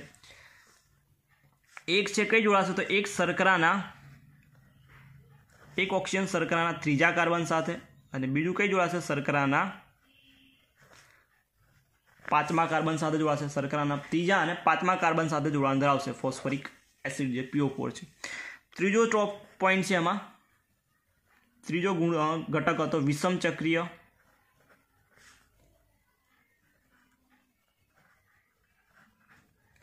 Nitrogen base. વિષમ ચક્રીય નાઇટ્રોજન બેઝ છે. એમાં યાદ રાખશું DNA જે છે એ DNAમાં તો AgCT યાદ રાખશું, AgCT. RNAમાં યાદ રાખશું AgCU, AgCT અને AgCU. તો AgCTમાં એ શું હશે? તો એ છે એડેનાઇન, G છે એ ગ્વાનિન છે, C છે સાઇટોસિન, T છે થાઇમિન અને U છે યુરેસિલ. તો આટલી વસ્તુ આપણે એમાં યાદ રાખવાની છે. બંધારણ છે, બંધારણ જોવાની જરૂર નથી. તો 3 વસ્તુ જોઈએ: પેન્ટોઝ શર્કરા, ફોસ્ફેટ એટલે કે ફોસ્ફરિક એસિડ અને વિષમ ચક્રીય બેઝ એટલે કે બેઝ. જોડાણ એનું કઈ રીતે થશે? તો જોડાણ એને શોર્ટમાં આપણે સમજી લઈએ. તો જોડાણમાં શર્કરાનું પહેલું સ્થાન છે, તો આ શર્કરા, સપોઝ આ એનો પહેલું સ્થાન છે, તો પહેલા સ્થાન પર જોડાશે બેઝ. જો શર્કરાના પહેલા સ્થાન પર બેઝ જોડાશે તો એને કહેવાશે ન્યુક્લિયોસાઇડ.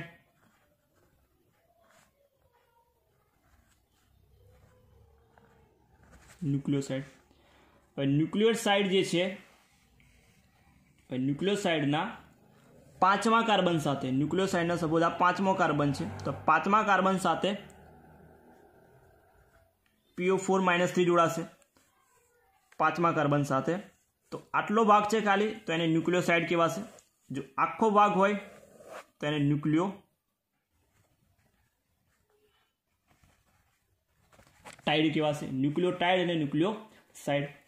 એટલે ન્યુક્લિયોસાઇડના પાંચમા કાર્બન પર ન્યુક્લિયોસાઇડ, તો એને કહેવાશે ન્યુક્લિયોટાઇડ. અને ખાલી આટલું હશે તો એને કહીશું આપણે ન્યુક્લિયોસાઇડ. અને બંધ છે, બંધને કયો? હવે ન્યુક્લિયોટાઇડ સંયોજનો શું કરશે? તો ન્યુક્લિયોટાઇડ સંયોજનો એ બીજા જે છે એને હવે શોર્ટમાં આપણે બંધારણ દોરવું તો દોરાશે.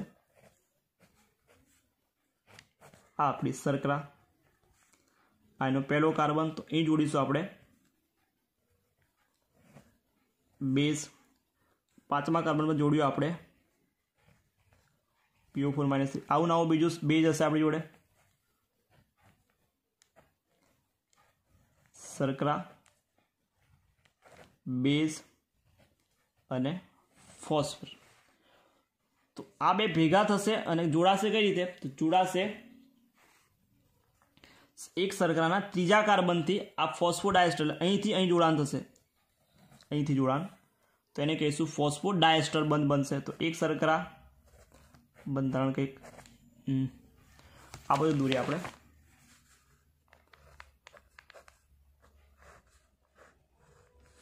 આ પહેલા કાર્બન પર તો બેઝ છે, તો B લખું છું. આ શર્કરા છે, આ આપણો ફોસ્ફરસ. આ કાર્બન થશે પહેલો, બીજો અને આ ત્રીજો. ત્રીજા પરથી આ ફોસ્ફરસ, બીજી શર્કરા છે એનો ફોસ્ફરસ, આ બેઝ, આ ત્રીજો કાર્બન અને આ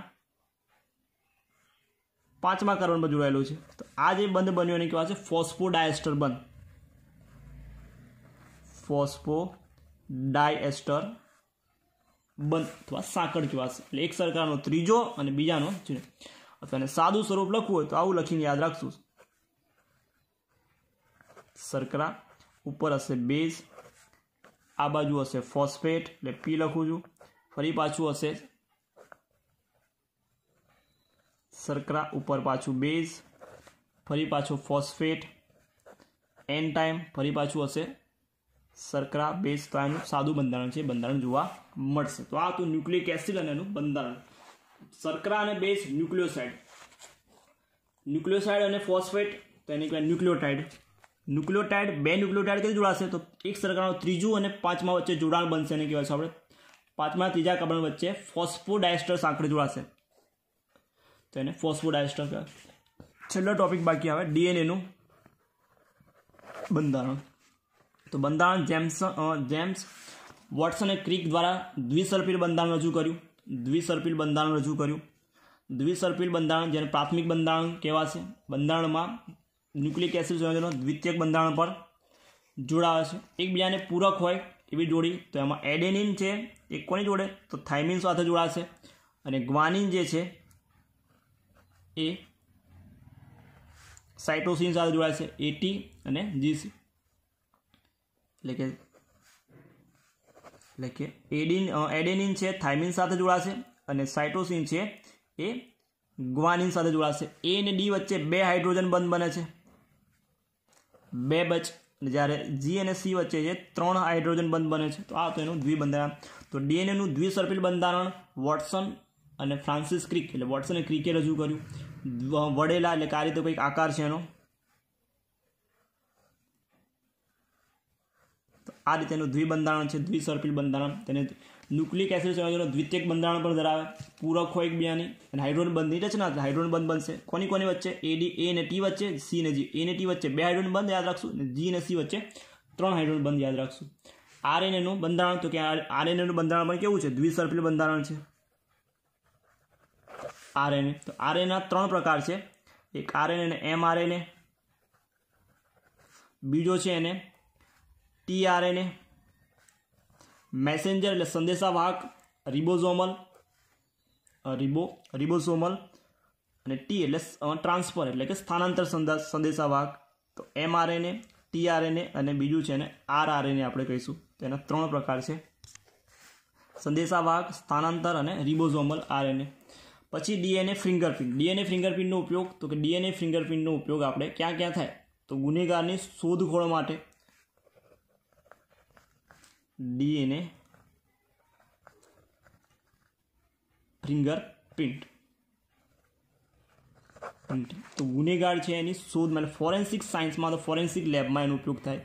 બીજો ઉપયોગ એનો પિતૃત્વ નક્કી કરવા માટે, પછી કોઈ અકસ્માત દરમિયાન મૃતકની ઓળખ અથવા તેના માતા પિતા અથવા બાળકોના ડીએનએ સાથે કરવામાં આવે તો મૃતકની ઓળખ થઈ શકે, એના માતા પિતા અથવા બાળક સાથે ડીએનએની સરખામણી કરી, અથવા જૈવ ઉત્ક્રાંતિના પુનઃલેખનમાં કોઈ પ્રજાતિ સમૂહની ઓળખ માટે થાય। તેના ઉપયોગો 4 છે, તો ગુનેગારની શોધખોળ માટે, બીજું વ્યક્તિનું પિતૃત્વ નક્કી કરવા માટે, ત્રીજું કે કોઈ અકસ્માત દરમિયાન વ્યક્તિ મૃત્યુ પામ્યો તેની ઓળખ એના માતા પિતા અથવા એના બાળકના ડીએનએ સાથે સરખામણી કરવામાં આવે, અને છેલ્લો ઉપયોગ એનો કે જૈવ ઉત્ક્રાંતિ દરમિયાન કોઈ પુનઃલેખનમાં કોઈ પ્રજાતિ સમૂહની ઓળખ માટે, કોઈ પુનઃલેખનમાં કોઈ પ્રજાતિની સમૂહ છે એની સમૂહની ઓળખ માટે। તો ડીએનએ ફિંગરપ્રિન્ટિંગના ઉપયોગ પૂછાય તો આ 4 ઉપયોગ છે ના જૈવિક કાર્યો, અથવા તો આરએનએ